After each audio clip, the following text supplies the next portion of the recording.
Our good friend Drake Toll ruffled some feathers and elated Cougar fans by picking Texas Tech to face off against BYU in the Big 12 title game this season. Since then, BYU named a starting quarterback that's a true freshman, and Texas Tech lost a running back. Oh boy. This is a crossover edition of Locked On Cougars and Locked On Big 12.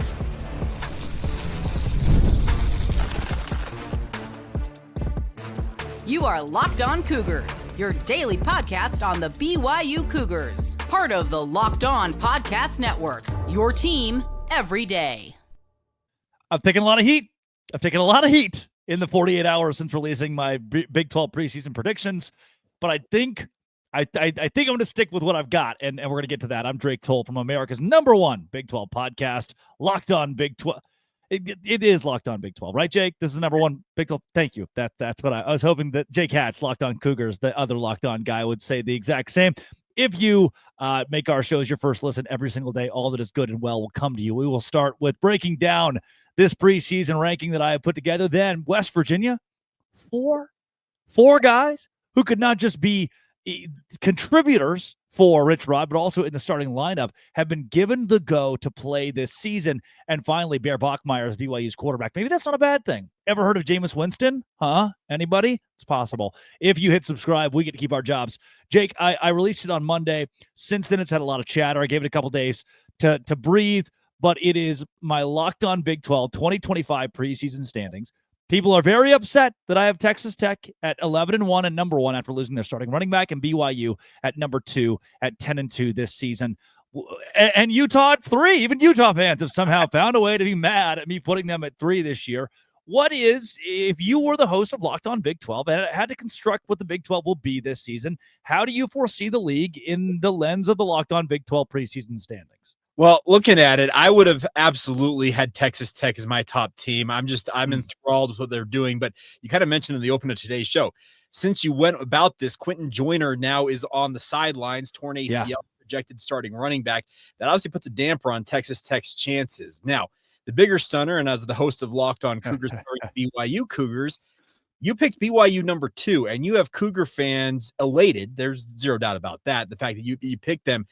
The other thing is, you also mentioned that they've named a freshman quarterback, and with freshman quarterbacks come mistakes. The guys that have inexperience.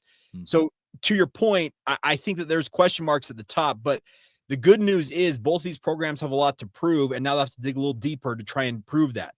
I would have projected myself. I had Texas Tech, and I also believe that Kansas State is just kind of that snake in the weeds, just waiting to really rise up. But at the same time, a lot of people think that Kansas State, like the whole thing with Chris Kleiman is, yeah, they're always competitive, but they never get over the hump. And I look at that, and I do question a little bit about why I'm so enthralled with Kansas State. Maybe it's Avery Johnson. Maybe it's that Farmageddon's going overseas over to Ireland. I don't know what it is, but I've got a big feeling that Kansas State is ready to break through, at least this season.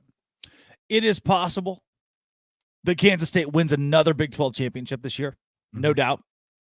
I am not as high on Arizona State as I think the rest of the country seems to be, because if we've learned anything about the Big 12, it's that if you won it in one singular year, you're probably not even going to the championship the next season. And if you are a school like, in my book, I think Houston and West Virginia both fit this mold that most everyone that considers themselves a genius about college football would have both of them at 13, 14, maybe as high as 12 would be a good thing for those two schools.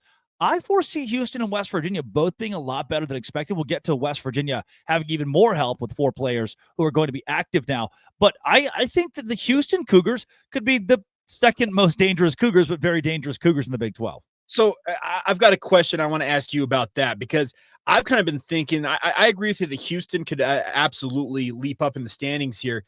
I'm not as high on West Virginia. I think first-year head coaches with what Rich Rod's trying to do, and like you mentioned, we'll talk about some reinforcements coming their way momentarily.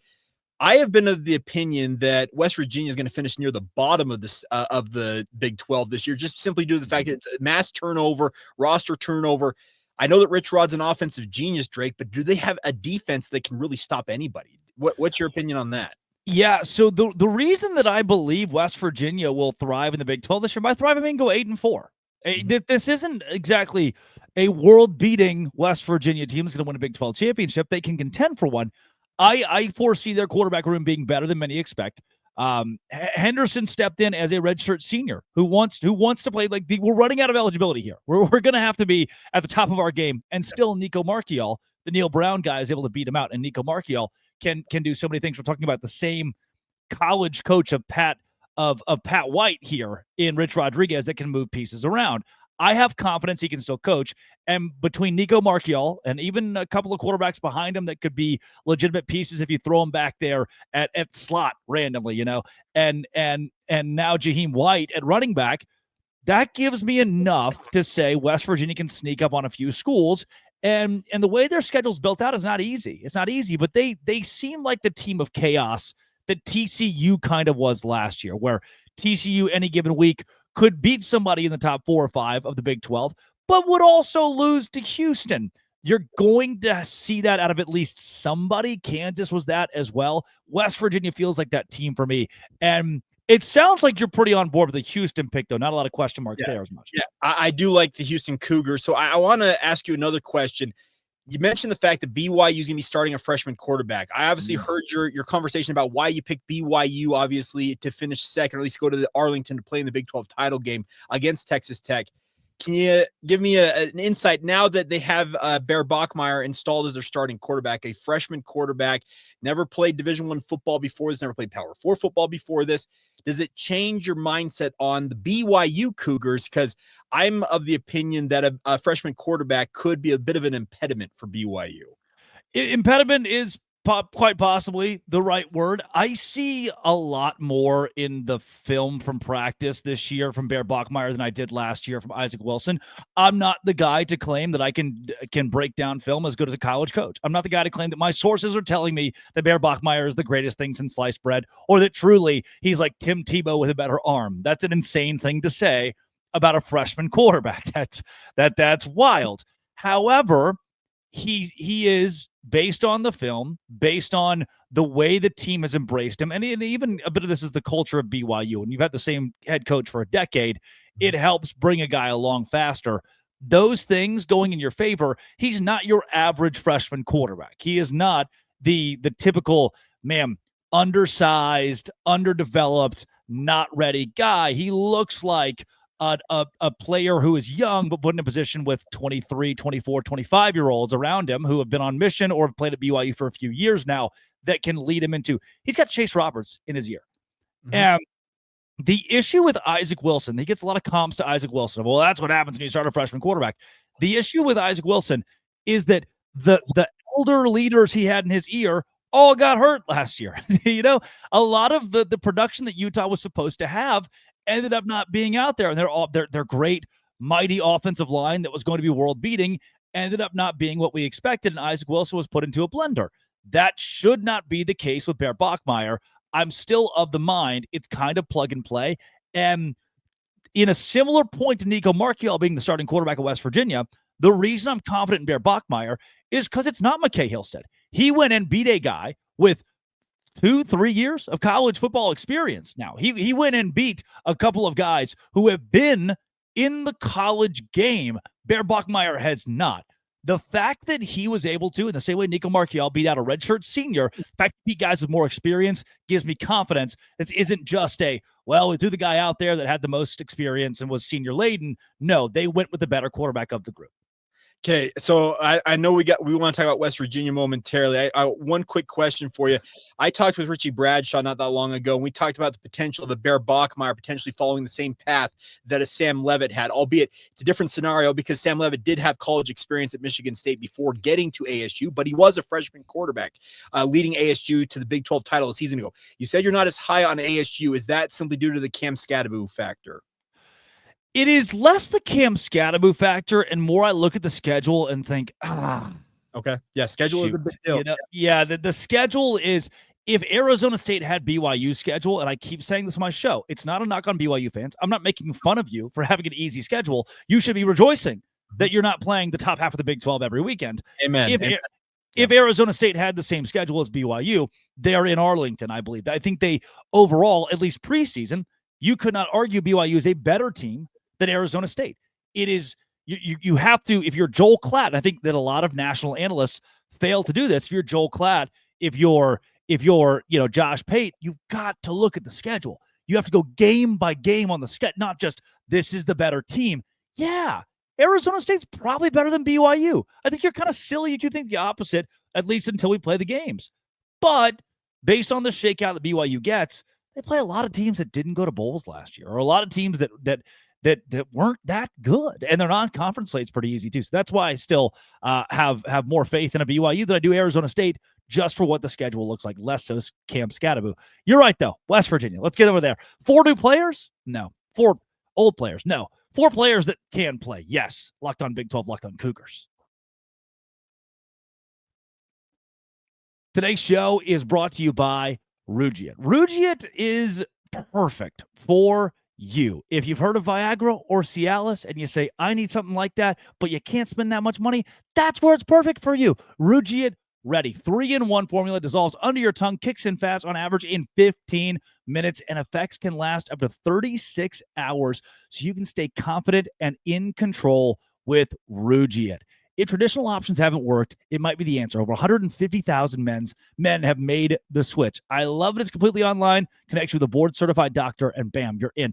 Rugiet.com/LockedOnCollege. Use code LockedOnCollege to get 15% off today. Rugiet, RUGIET.com/LockedOnCollege. 15% off. Individual results may vary with prescription treatment. Compounded drugs are permitted to be prescribed under federal law and are not FDA approved and do not undergo FDA safety, effectiveness, or manufacturing review. Please visit Rugiet website for full safety information with Rugiet.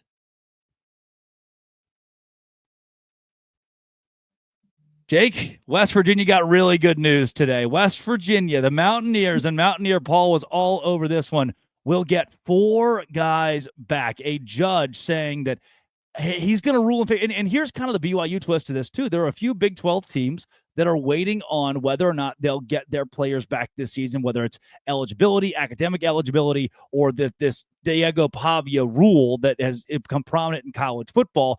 A judge just gave 4 West Virginia players the go to compete this season. And according to Mountaineer Paul, they're not just contributors. They could be starters for Rich Rodriguez.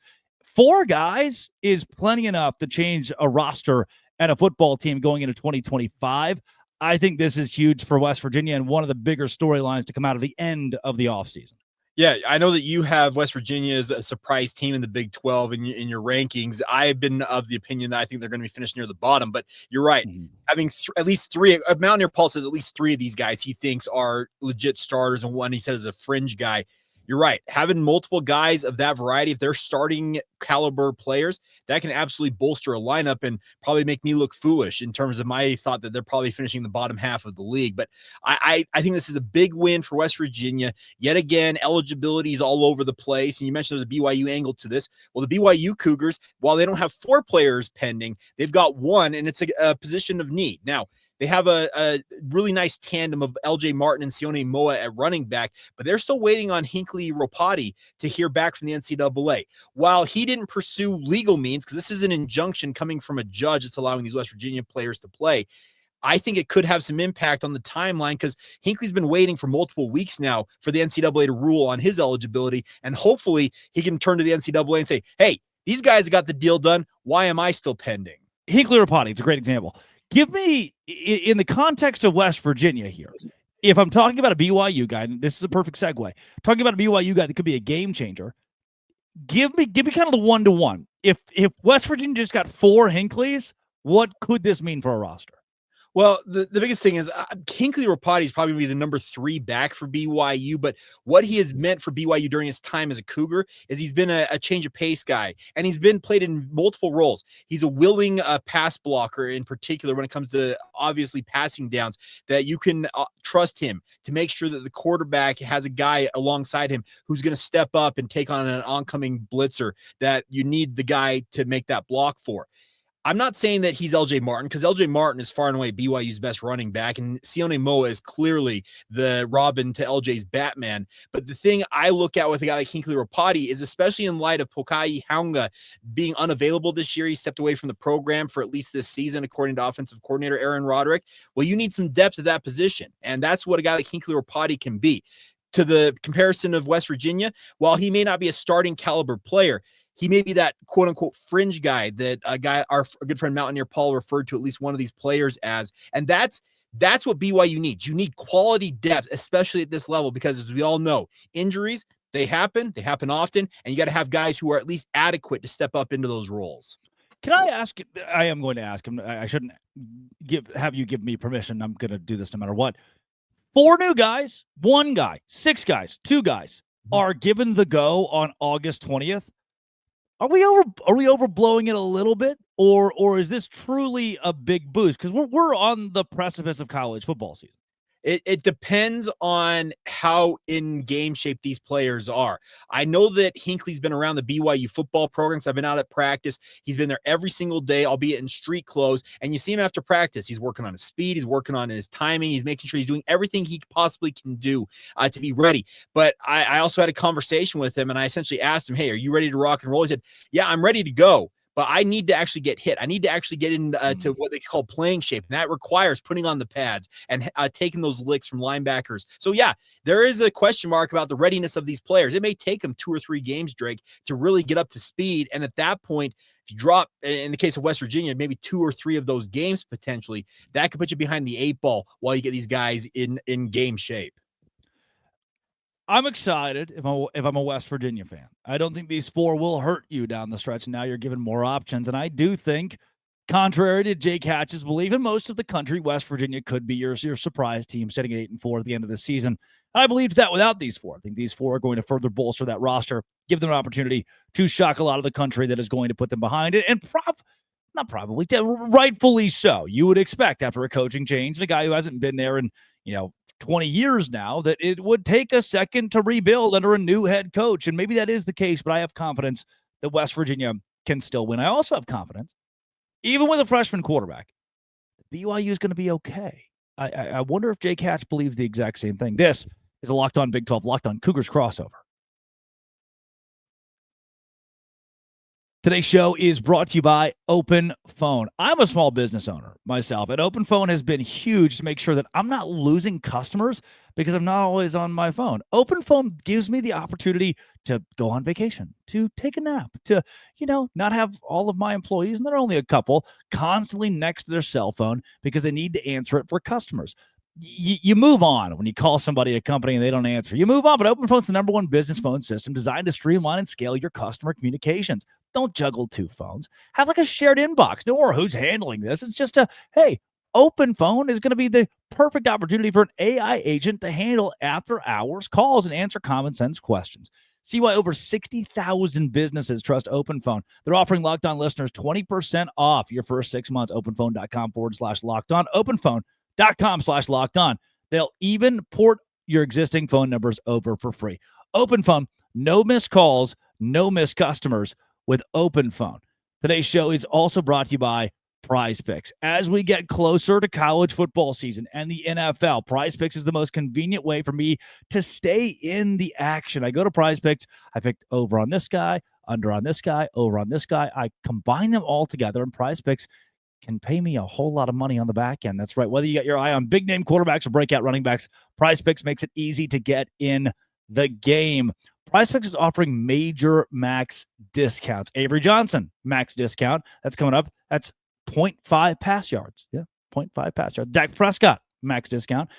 0.5 pass yards. I do think they'll hit the over on those, by the way. The flex play option is a total game changer. Even when one of your picks misses, you could still double your money. Download the Prize Picks app today. Use code LOCKEDONCollege to get $50 off in lineups after you play your first $5 lineup. That's code LOCKEDONCollege to get $50 in lineups after you play your first $5 play. Prize Picks, run your game with Prize Picks today.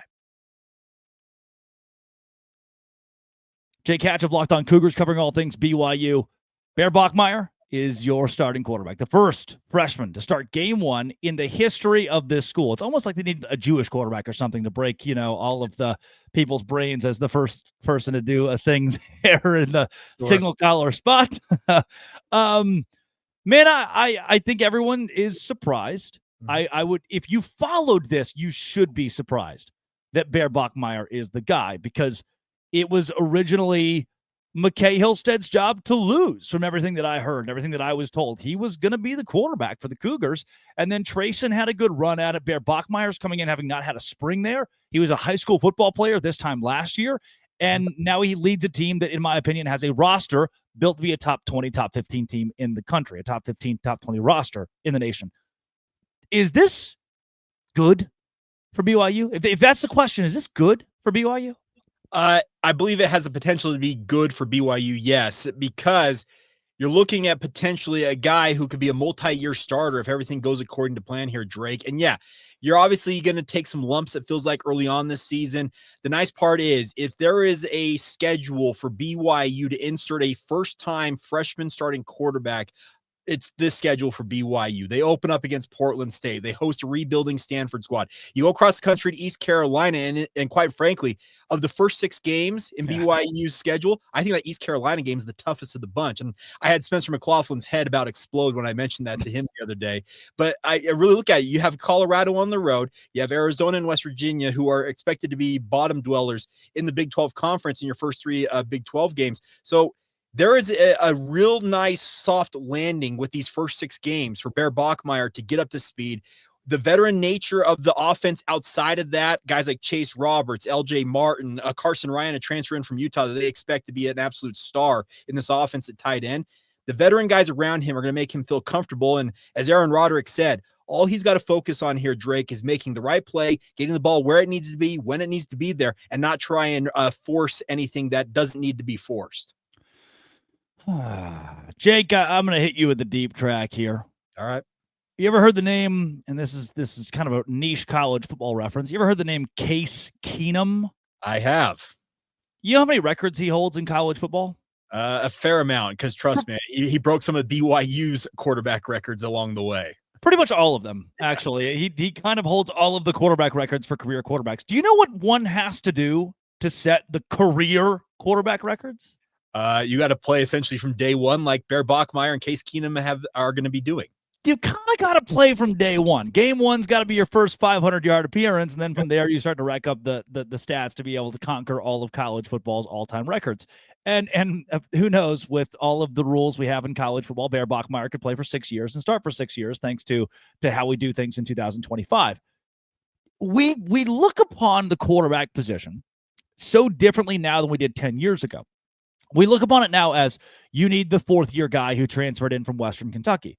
10 years ago, it was, here's a stud high school athlete. If you don't have a legit quarterback at the signal caller position, let's create competition. And if the freshman wins that position, whether it be at Colorado or BYU, you could be in a fine spot. 10 years ago, no one's complaining about this. And I'm not going to sugarcoat this completely and pretend that Utah didn't exist last year with Isaac Wilson, and not having a QB or an experienced QB didn't derail their season. It certainly did.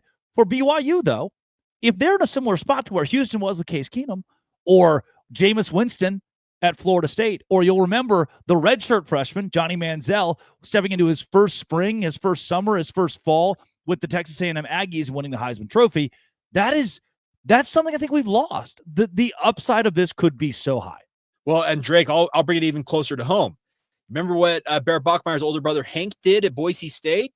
Yeah. He started from day one. He was an early enrollee at Boise State. Now, his time at Boise State didn't pan out the way I think everybody expected when things looked absolutely awesome at the beginning. He spent time at Louisiana Tech and Wake Forest in the end. But this is a family that is not wholly unfamiliar with starting early on in their college careers. Tiger was the same thing, albeit as a wide receiver at Stanford before joining Bear at BYU. So I like what you're saying here is there is opportunity on the table here for Bear to come in and make a major impression. And the nice part is, as I already mentioned, it's a veteran-laden offense outside of him for BYU. It's a soft schedule. A lot of things are kind of conspiring here, and that's not a negative term, but they're coming together to help BYU, help him get in, and hopefully takes the bull by the horns and really gets going. I've seen the Arkansas football schedule, and I believe it's Kelly Ford has Arkansas as the toughest schedule in the country. I would not want to be a freshman quarterback at Arkansas right now. You're going to be punished and pummeled. I would rather be a freshman quarterback with those 3 non-con games and a soft entry into, really, I don't think BYU is going to be legitimately challenged until the Utah game, which is the 6th on their schedule. Seventh game. It's actually 7th? Yeah, 7th game, yeah. You very, very much should be favored in the first 6 games then if you're BYU, and likely 6-0 in my book going into the Utah game. Can you tell me, though, your boots on the ground in Provo personality? What is Bear Bachmeier like with this team? He's commanded the respect of his teammates. He's ingratiated himself. And that's the crazy thing about this, Drake, is he showed up in late May. This wasn't a guy who showed up in March when the transfer portal opened, or early April when it opened. He showed up right away and started working out. No, he had to finish classes at Stanford and then finally showed up in late May. And he has come in. He has been pretty humble about understanding where he fits in the pecking order with a veteran-laden outside is all he's done is go out and made plays in practice. And everything we've heard from guys like Aaron Roderick as his offensive coordinator, as well as position coaches, the quarterback's coach, is that he has been able to lead, albeit being one of the youngest guys on the roster. And that is a very, very good sign. The fact that he can come in, command the respect of his teammates, but at the same time, make sure that he's not acting like he's a big shot, saying, hey, I'm the 4-star prospect. I'm a transfer from Stanford.